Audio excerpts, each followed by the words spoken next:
Good evening, everyone. My name is Julie Verduzco. I'm a dietitian with MelroseWakefield Hospital. I have been there for almost 3 years now, and I do both inpatient and outpatient services. My name is Kaitlin Panarelli. I'm also a registered dietitian at MelroseWakefield Healthcare, doing both inpatient and outpatient nutrition for about 3 years. And tonight we are doing some heart-healthy cooking.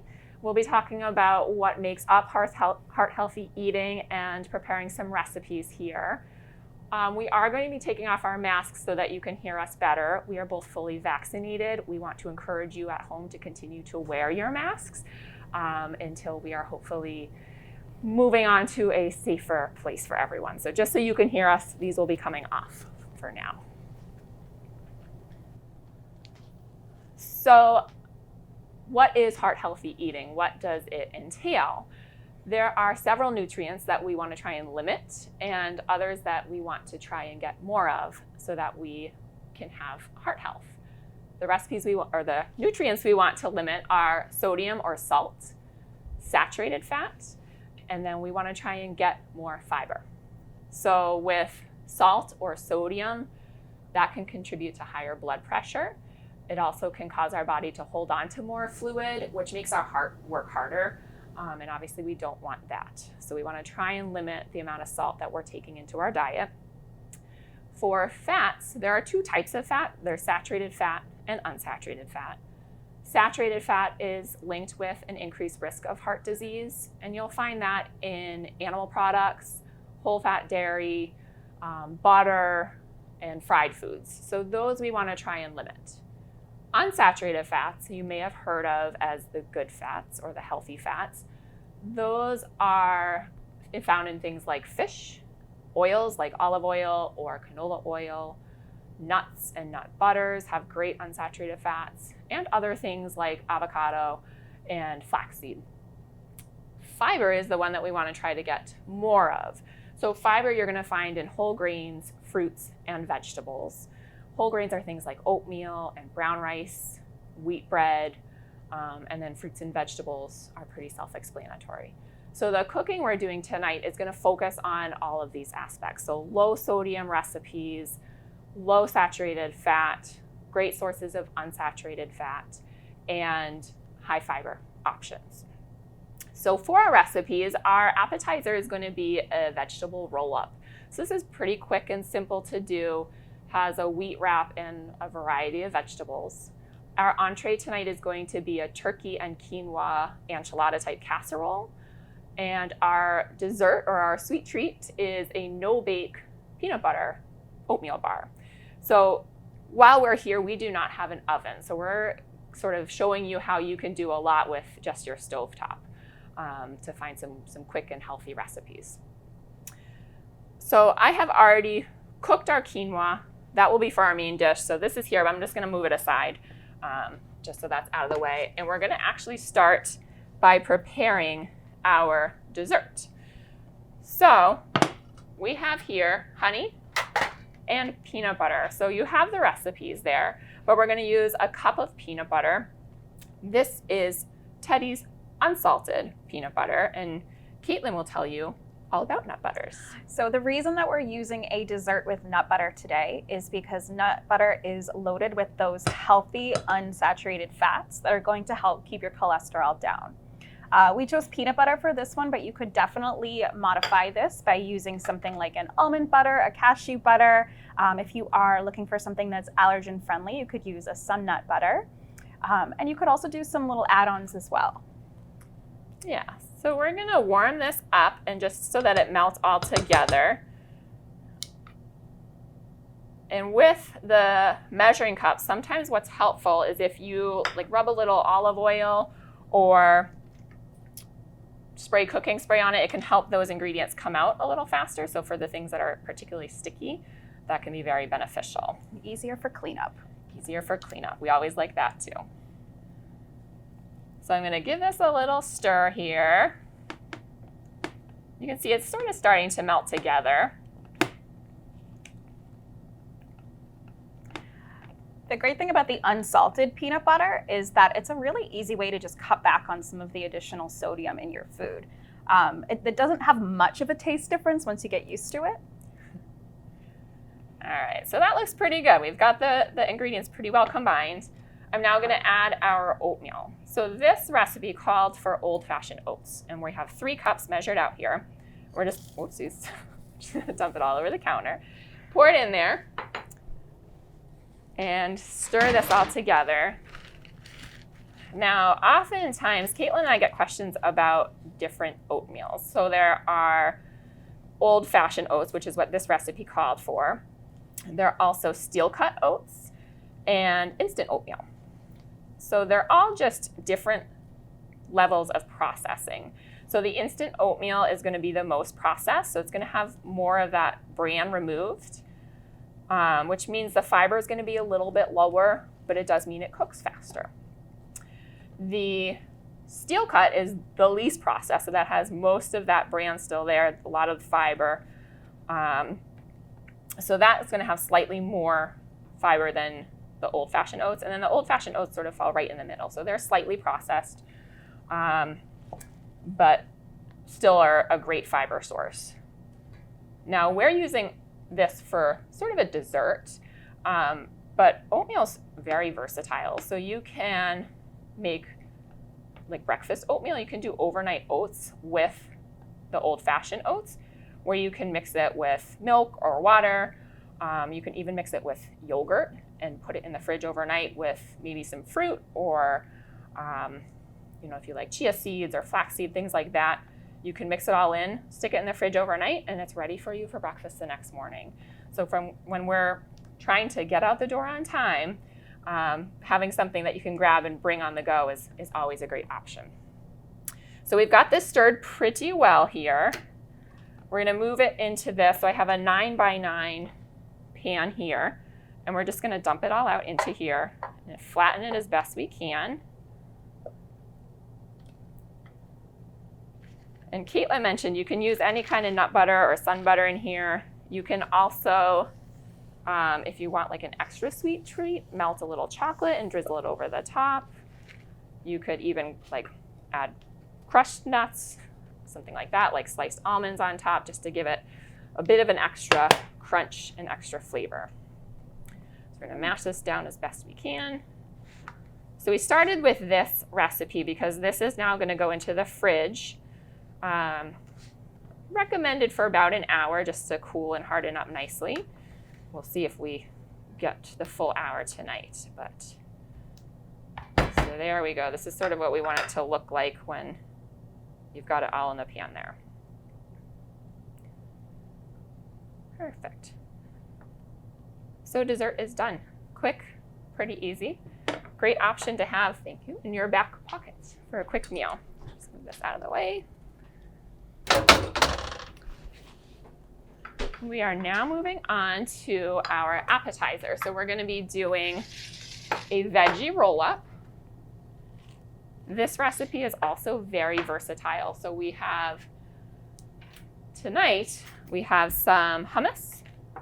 There are a lot of different flavors of hummus. So this is just the original one, but they have a lot of flavors, a lot of variety. You can find what you like best. So hummus is another great source of those unsaturated fats. Has olive oil, has garlic, and the chickpeas that are used are a good source of protein and fiber as well. So to make these, we're just gonna spread some of this out on the wrap, and we're using a whole wheat wrap here to get that extra fiber. Do a thin layer as best you can. Doesn't have to be perfect there. And then I have some carrots and cucumber. So I have sliced these very thin because I don't want the wrap to rip when I roll it up. So I'm gonna sort of just put these around through here. And then the carrots I have grated ahead of time. So again, they're not gonna be too crunchy, so they won't poke any holes. But they'll give it a little bit of flavor, a little sweetness. And you'll notice that I'm using a variety of colors with this recipe. That's because the different colors correspond to different nutrients. So when you're eating a variety of colors, you're going to be getting a variety of nutrients. Like carrots will have vitamin A. You'll get good vitamin C from the pepper. Now I'm using a red bell pepper. You can use any color you like. You can use any vegetables you like. The bell pepper, I'm going to demonstrate how to cut it because I found this out a while back and love this tip. So you just hold it like this, wash it first, and then just slice down the side. So you have the pepper out. You don't have to clean it out as much. The seeds all stay in the top part there. You don't have to worry about making quite as much of a mess. So with the peppers, I'm just going to slice them up nicely.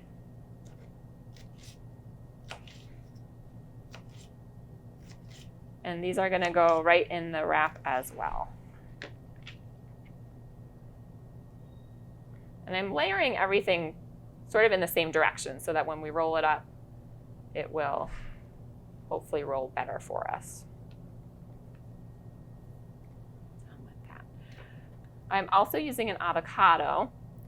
Avocados are another great source of those healthy unsaturated fats that we've talked about.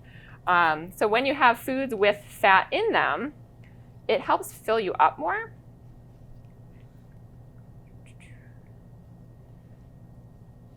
So if you add this into this recipe, you're going to have some additional fat. So when you eat it, you'll feel more satisfied versus feeling like you just ate only vegetables. Now this avocado is not as ripe as I would like it to be. That's okay. Usually it will come right out, but we're just going to cut it like this instead.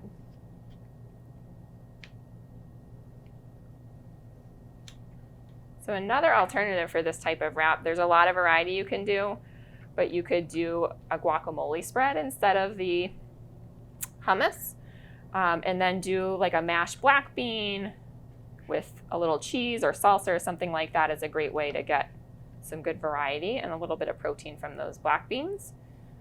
Those black beans also have great fiber in them, so another heart-healthy option. That was a great way to cut an avocado. I never thought of cutting an avocado that way. So you can put it back. Can you put it back in the fridge that way with it not discoloring?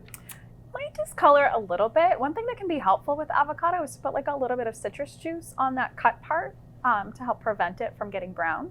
And then you said that this one wasn't ripe. How do you know when they're ripe? So you want them to be a little bit soft. So I bought this a few days ago hoping it would soften, and it did not as much as I would have liked. But if you get it just a little bit soft and you're going to eat it in a couple days, that will be good. If you buy it soft, you'll want to eat it pretty quickly because avocados have a sort of short window for when they're going to be a good ripeness. But soft so that you can squeeze it a little bit, but not too much. So we're now going to roll it up, and hopefully this will work well. And you might lose some things along the way, and that's okay if you made it a little too full like I did. You want to have it face down so that the opening is on the bottom there. And then we're just going to slice it. So you're making separate portions here.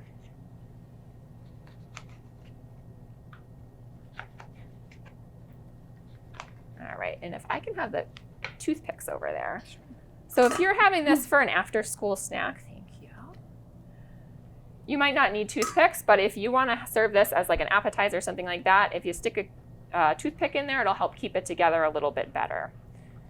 And you can make these ahead of time, which is always nice when you're having guests over, which hopefully one day we will be able to do again. But this is also a great after-school snack for kids. So if, depending on their age, they might be able to throw this together on their own if they have the ingredients at home. So here is our appetizer. We are now, go ahead, clear this out of the way. So we're gonna move on to our main entree. And this is the turkey, I'll switch pieces, turkey, quinoa, sort of enchilada type dish. So I have the quinoa here, and I'm gonna talk a little bit more about the quinoa versus other grains in a minute, but I wanna get the turkey started so we have that cooking well. So with this dish, I chose ground turkey, but you can really use any meat you like. Ground turkey and ground chicken are both leaner proteins, but you could use ground beef if you wanted. You just want to choose a leaner cut, so like a 93% versus one of the 80-20% type options. So we are going to get this started, and we'll just keep an eye on it as we talk a little bit about our greens, but we'll spread it out so it cooks more here. So our quinoa is a tricolor quinoa. It doesn't really matter very much what type of quinoa you get. So it doesn't have to be the tricolor. I just like the appearance of this. So if you're serving something and want it to be particularly pretty, I think, you could do the tricolor. You can also do different grains with this meal. So you could do a brown rice, you could do farro, you could do barley. Any of those would work just fine. The quinoa is a great source of protein. So most grains have a little bit of protein, some have more than others. Quinoa is one that is a high protein option. It also gives you a lot of fiber. So I actually have, can you grab the rice? I have a brown rice and quinoa comparison. So you could do either one of these. You want to start looking at the top for the serving size. These both have the same serving size, as will most grains. It'll be about a 1/4 cup dry. When you're cooking, it's a 2-to-1 ratio with the water, or we made this with the low sodium chicken broth to give it a little bit more flavor. So you're preparing them pretty much the same way. Some grains will take a little bit longer to cook than others, but you're gonna get some great fiber. So this brown rice in a 1/4 cup has 3 grams of fiber. The quinoa slightly more with 4 grams. The quinoa has 6 grams of protein versus the brown rice, which has 2 grams. So you're getting some slight differences in the nutrients. If you are vegetarian and you're looking for more sources of protein, the quinoa could be a great option, but otherwise both of them are going to be good. So sometimes we get the question, which is better? Whichever one you like better. These are going to be a little bit better than like a white rice, or in general grains that are whole grain are going to be a bit higher in fiber. So they're going to offer a little bit more benefit than a white rice or a white bread might do. So we're going to turn that up a little bit so it cooks a little faster. Now for our other ingredients for our main dish, we have, so we're going to be using frozen corn. Now, frozen vegetables can be a really good option when you need something fast, when you need something nutritious. I hear a lot that people get frustrated when they have vegetables and they just end up going bad because no one eats them. If you buy frozen, they're not going to go bad. So you can have them when you need something quick to grab. They are just as nutritious as fresh vegetables. So don't worry about that. We have canned black beans as well that we're going to be using. So this is one 15-ounce can. Canned vegetables and canned beans can also be great options. So with the beans or any canned vegetables, you want to try and find options that are either no salt added or low sodium. If you can't find those, you can also dump it out into a strainer and run some water over it, and it will rinse out a lot of that sauce that comes on them, and that helps cut the sodium by somewhere around 1/3. So you're going to help cut back on the salt a little bit there too. So we're going to wait for the turkey to cook, and then we'll add those. We're also going to add some canned tomatoes. So canned tomatoes are another great canned option. These ones you'll see, if you can, are no salt added. So another thing that you want to take a look at if you can find no salt added tomatoes. We're using these with the juice. These are diced tomatoes. You could use, I wouldn't use like a tomato puree, but you could use larger tomatoes and chop them. You could also do fresh tomatoes in this recipe instead of the canned. These are faster, and these days I think we all like sort of fast and easy if we can find that route to make it just as healthy. Canned tomatoes are also a great just pantry staple in general because they're so versatile and they add a ton of flavor, especially when you're looking at the more heart-healthy cooking, cutting back on the sodium. You can get flavors from your ingredients, and I love keeping these in my pantry. This is going to take another minute or two. See, it's still a little bit pink.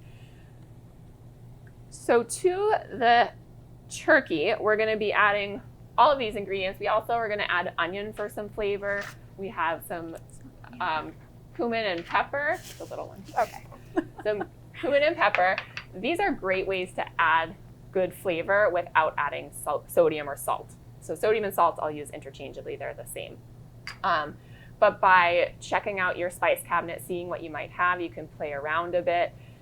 This would also be great with cayenne pepper if you like spicy foods, or some chili pepper for some more depth of flavor. So there's a lot you can do to sort of play around with those flavors. And then this recipe as well, and this is on the recipes that you all had access to, you can make this in a crock pot. So it gets even easier if you do it that way. With that, you just want to cook the turkey ahead of time like we're doing here, and then add the turkey as well as all of your other ingredients into the crock pot. You can either set it on high for 3 hours or low for I think 5 to 6 hours, and that will cook the quinoa or whatever grain you use. That will cook all of your other vegetables in there.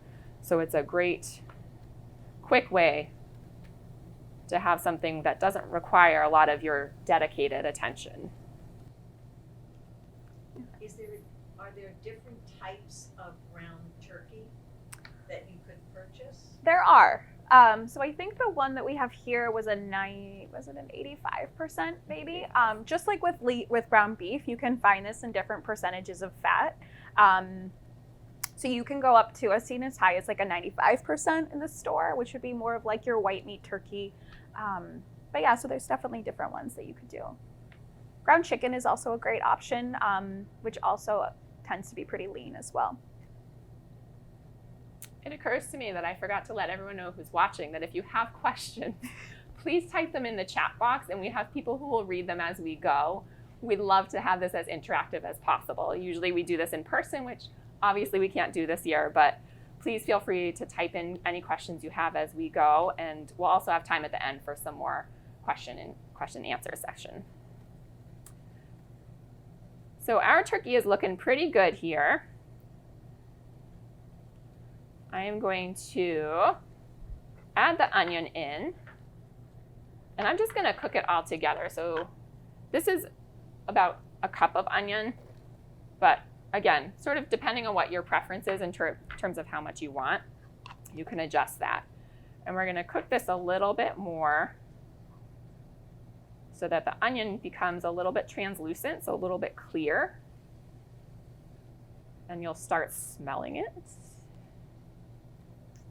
So it'd be a great dish to add in a variety of vegetables as well. I think you could really personalize this with whatever you like. I think peppers would go really well in this, even zucchinis. You could probably throw some baby spinach in there, really just depending on what your family likes too. This would be a great way to kind of sneak some veggies in as well. Mm-hmm. And Kaitlin mentioned zucchini. One of my favorite things to do with zucchini is to grate it with a cheese grater. So it doesn't really affect the texture very much. Sometimes you get the big bites of zucchini, and that's not always as great. But if you grate it in, it sort of just blends really nicely with everything. So you don't have to worry about that. And if you are trying to maybe sneak some vegetables in from people at home who don't like them as much, zucchini is one that the flavor's not super strong, so they probably won't notice. All right. I do want to make sure the onion is cooking pretty well before I add everything else. If you leave it not too cooked there, it will sort of have that raw flavor. So we'll just give it another couple minutes. With this dish, you can also make it vegetarian and use extra black beans or different beans. If you like kidney beans, you can throw those in. That really bumps up the protein. And if you're doing it with the quinoa, you're getting a really decent serving of protein. All right, so I think we're pretty good here. Are we steaming up our mirrors? I apologize that we're steaming up the mirror if you can't see. Hopefully we'll clear that up. That's all right. So I'm turning the temperature down, and I'm gonna add in all the other ingredients that we've talked about. So I'm gonna do the tomatoes. That will hopefully cool it down a little bit so that you might be able to see a little bit better. There it goes. It's shrinking. All right. There we go. So I got the tomatoes. We're going to add the black beans. Add the corn.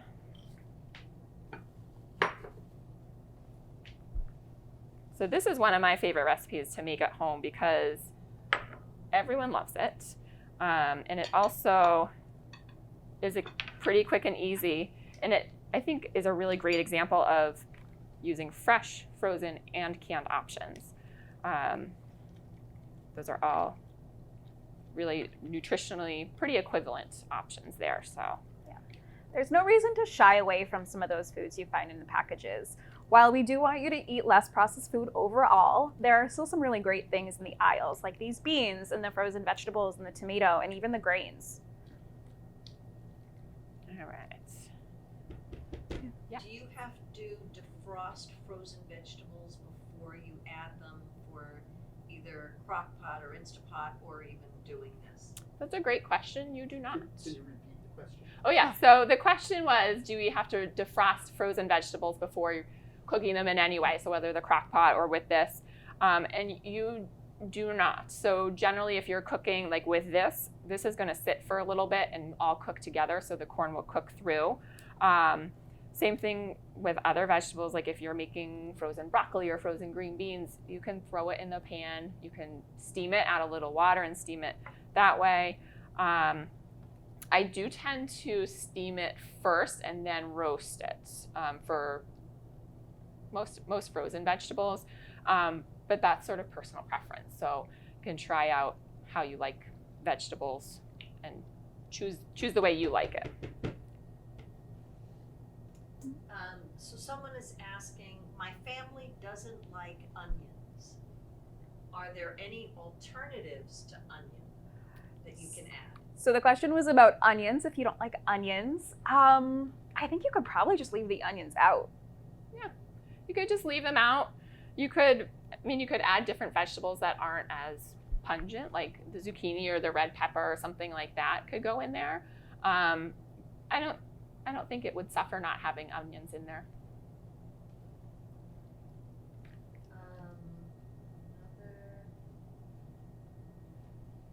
I have a question about, so this is a statement, I'm very, very picky. So they were talking about quinoa. Mm-hmm. What's a good way to start to get used to foods like quinoa? So for this recipe, Julie cooked the quinoa in some low sodium broth. And I would say with quinoa, that is definitely something to do versus going off of the package that'll tell you to cook it with water. You will notice that broth does add a lot of flavor. I'd say if it's something that you want to try, go online, find a recipe that you like the other ingredients and try to throw it in, or throw it into a recipe that you like. So we said that this could be substituted with something like brown rice. If you have a recipe that you like at home that you're currently using rice with, try it out with some quinoa. And you can also get like the little packages too. So if you don't want to commit to a big bag of quinoa, you could get one of the single serve ones to try it out that way. And another follow-up is, I feel like I'm allergic to vegetables, but I am willing to try vegetables. Okay. So How do you hide vegetables? a question about being allergic to vegetables. So one of my recommendations when it comes to trying new foods is to try different ways of cooking them. So I personally don't love steamed green beans or asparagus, but I love them roasted. So if I add a little olive oil, a little garlic, and either saute them in a pan or throw them in the oven and roast them that way, I much prefer them that way. So I think that's one thing you can try, is either try different ways of cooking them. You can hide them in things. So with this, you could throw in the grated zucchini. I add that to chili. I add that to meatloaf. I've added cauliflower to macaroni and cheese. So there's ways of sneaking them in, but I don't know if you have other ways you do it, Kaitlin. Yeah, I would agree. I think trying them in different ways. I love roasting vegetables. I tell people to roast vegetables probably every day because it really just does pull out a different flavor. And I agree, I don't like Brussels sprouts steamed, but I will eat them roasted every day. And just trying them more than once, trying them in different recipes, learning how to season them. So, you might not like, broccoli or Brussels sprouts, say, on their own, but if you find a nice seasoning that you like, you might like them with that on them. They don't have to be a boring side dish. They can also become part of a meal or something that's really flavorful as well. One more, someone is suggesting quinoa chili is a great way to hide quinoa. Yeah. How would you do a quinoa chili? You can just throw it in. So if you're gonna simmer your chili for a while, you can probably, the question was quinoa chili and how you would make that. So if you're gonna simmer the chili for a while, you can just start small if it's a new food for you, and throw in maybe a 1/4 cup or a 1/2 cup and mix it in and allow it to simmer and cook. You could also cook it beforehand and add it, depending on how long you're gonna be cooking the chili for. Yeah. But that's definitely a really great way to add some fiber into that chili dish and make it more of a complete meal. So I'm gonna add the quinoa now to this. So the quinoa has been cooked, and then we'll let this cook a little bit more. And this is another one where if you try it out how the recipe suggests and you think there's too much grain or too much turkey or whatever it is, you adjust to make it more to your liking. So we're going to stir it up and allow it to simmer so the quinoa will take on even more of this good flavor from all the other foods that we're using here. I think we had another question. Somebody was saying that they love roasted sweet potatoes. Do you? Yeah. Sweet potatoes, great roasted. Butternut squash, lots of different ways to get different nutrients and different veggies in there. Another question is about fiber. So if you're increasing fiber, will this hurt their stomach? So if you are someone who does not, possibly, the question was, if you are eating this that has a lot of fiber, is that going to hurt your stomach? So if you are someone who is not eating a lot of fiber right now, not eating a lot of those whole grains, beans, legumes, fruits, and veggies, and you want to start increasing them because you saw these lovely recipes with high fiber, you want to do it slowly. So that you give your body some time to adjust. So slowly incorporating more of those high fiber foods gradually over time, and making sure that you're drinking plenty of water as well. Yes. So this we're going to leave just for a minute or two, and we're going to talk about the toppings we have for it tonight. Again, like all the meals we've chosen or the options we've chosen today, there's a lot of flexibility. So find what you like. We're going to use some shredded cheddar cheese. Cheddar cheese does have some saturated fat and does have some sodium, so you don't want to really overdo it, but it can add some good flavor and almost like a creaminess to it. So that can be something that you add. We have some cilantro. So cilantro is another way to add flavor without adding salt or sodium. And I'll just do a quick sort of show here. If you roll it up and sort of bunch it up as much as you can, it makes it easier to slice into those small pieces. And then we'll have that just to sprinkle on the top after we're done. We also have this, so this is a Greek non-fat yogurt. I don't know if it's easier there or there. This we're gonna use in place of a sour cream. So when we're eating this, we're gonna put just a dollop on top. That's also gonna give it some creaminess. It's 0%, so you're not adding fat, and it doesn't matter what brand. So I brought in a couple different yogurt options. These are all Greek yogurt. Greek yogurt is a bit higher in protein, so we do often recommend that, but if you don't care for Greek yogurt, that's okay. You can do a regular yogurt as well. This is a 0%, and this is also 0%. This is gonna be a 2%. So this will have a little bit more fat. I know the yogurt section can be very overwhelming, and I sometimes get questions about which yogurt should I choose. Find one that you like. Store brand is going to be fine. So this is Market Basket Greek non-fat yogurt. It is a flavored one, so the flavored ones will have a bit more sugar added because you're getting some from the fruit, which is natural sugar, but they also add a little bit of sugar. If you have a brand preference, that's fine. You basically find what you like. Try and find one for heart health purposes that's either non-fat or lower fat option.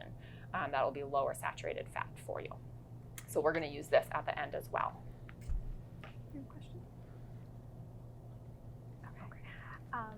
Overall with the fat too in the yogurt, sometimes I tell people too to look at your whole day in general. So if you're cutting out, if you try this and it's 0% and you really don't like it, but you find that like a 1% or a 2% yogurt is something that you're more likely to eat, look at your day as a whole. Mm-hmm. Are you having a lot of other saturated fat? Have you switched to a lot of those, or are you having a lot of saturated fat or have you switched to more of those unsaturated fats? Are you having a lot more of those vegetables and fiber? Can you get away with maybe having some of that saturated fat in your dairy products because you've cut it out in other places as well? Mm-hmm. Absolutely. Do you want to do your drink?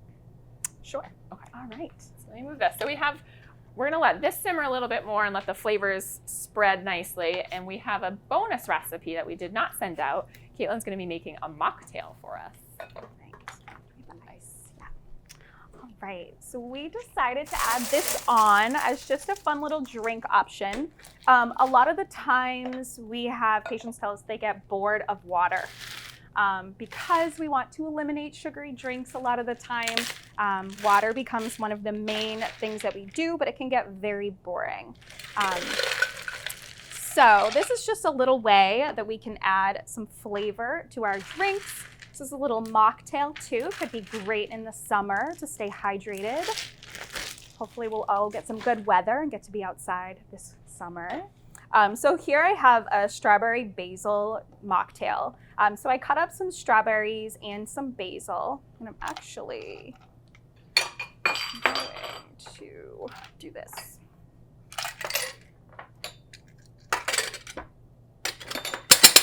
Sorry. So I'm going to actually start by muddling some of these strawberries. Do we have a wooden spoon? Or any sort of spoon?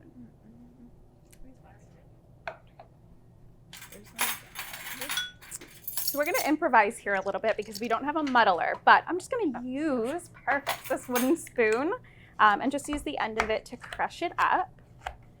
This is going to release some of those flavors, release some of those natural sugars in there that are going to add a lot of flavor here.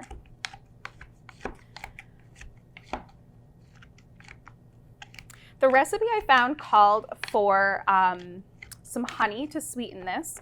Called for 1/4 cup of honey, which I felt like might be a little bit too much for this drink. So I have just a little bit less than 1/4 cup.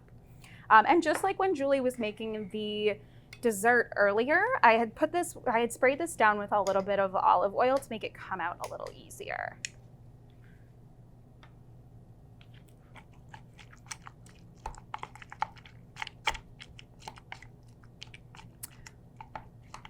Now, if you're trying to watch your sugar intake, you could definitely leave the sugar out altogether. And if you wanted to, you could also use some different fruit or different fresh herbs. You could use mint. And then I have some lemon juice here. I had squeezed 1 lemon. You could also use lime juice for this as well. I'm gonna give it a little shake.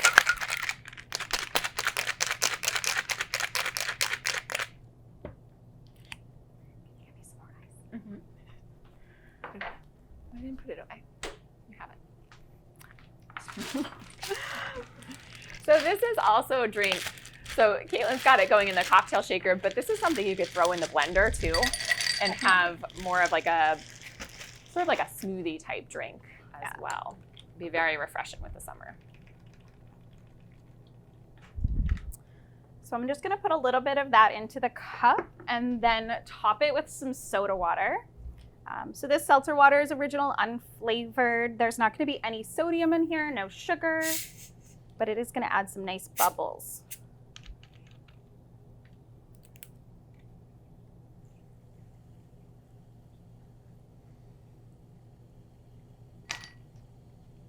All right. And then just for fun, we'll add a little strawberry on the side for a little garnish. So a little bit of a sweetened drink, but something to add some flavor without adding a ton of extra sugar, and using some of these herbs and fruits that we have been encouraging you to have more of. Wonderful. So I'm going to take a look at our dessert and see how that is.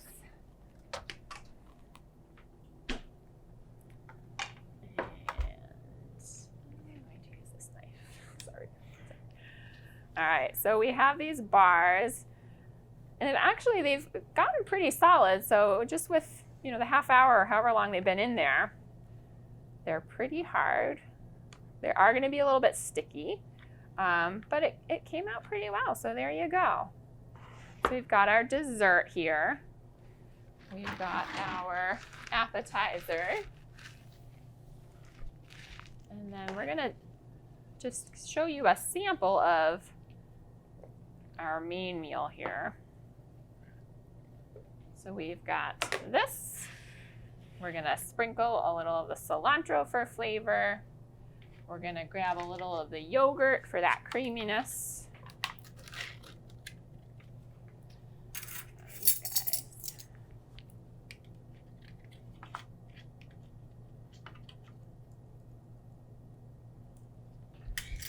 And a little sprinkle of cheese for a little extra flavor. So there we go. Some nice, quick, healthy options, all with a focus on good fiber, low salt, and low saturated fats. All right, so we now have time for some questions, if there are any. Could you also use fat-free sour cream? You could, yep. Yeah, so the main difference is going to be the protein amount, and I know that I often have the non-fat Greek yogurt at home in the fridge, and I don't always have the sour cream, so it's oftentimes just what's easy and accessible for me. Oh, I'm sorry. So the question was, can you use fat-free sour cream instead of the yogurt? And yes, you can, yep.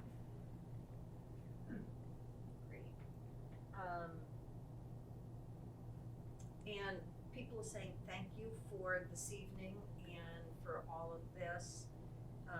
Can you just let them know?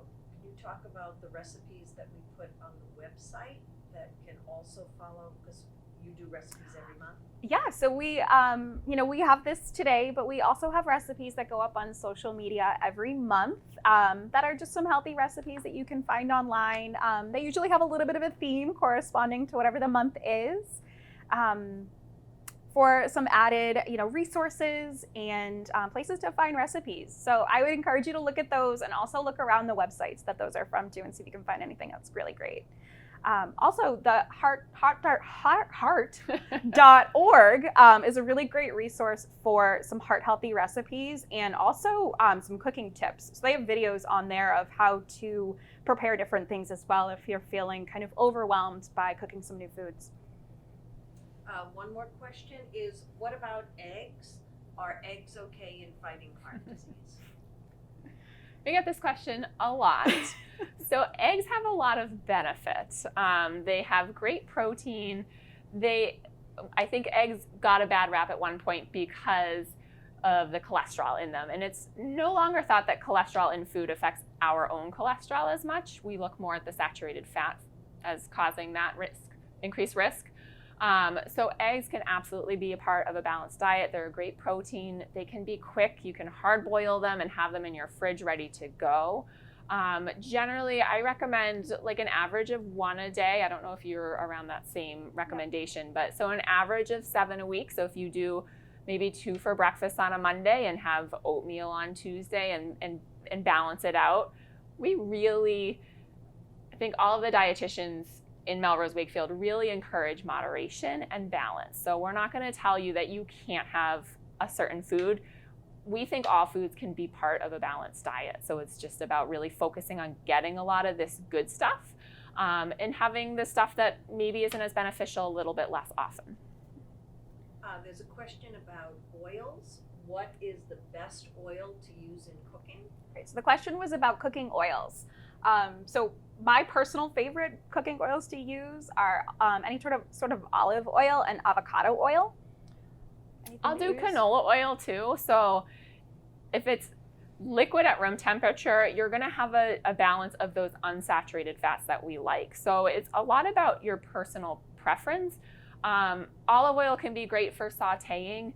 It does have a lower smoke point. So without going into too much detail, you can't heat it as high without it smoking and sort of having an off flavor. But like the canola oil, avocado oil, peanut oil, those all have those higher smoke points. So you can cook those so that they get a little bit hotter. And avocado oil you can find in the supermarket? Yes, you can. Yep, Yeah, so you can find avocado oil in the supermarket. I want to mention, so we often get questions about coconut oil. So being from a vegetable, we might think it's a really healthy option, but coconut oil is solid at room temperature. So that means it has more saturated fat.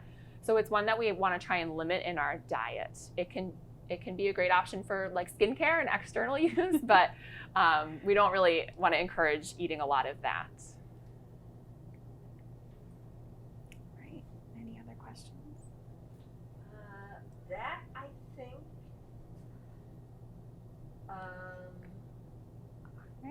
Right.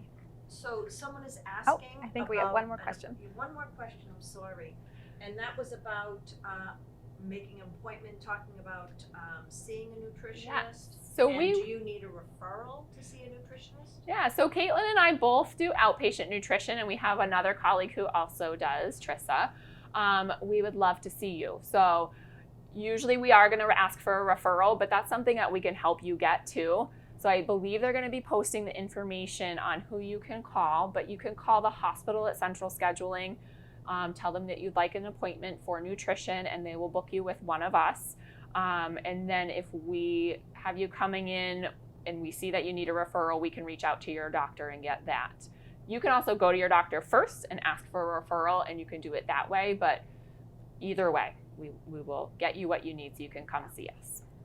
And we talk about everything. So heart healthy eating is one piece of it, but there are a lot of variety in what we can talk about with you. So Thank you about the coconut oil. They thought that coconut oil was considered healthy. So interesting. It's a deceiving one. Yeah. Yeah.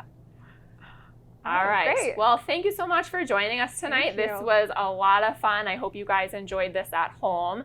And I know I'd love to see you come visit us in our office. Yeah. All right. Thank you so much. Thank you.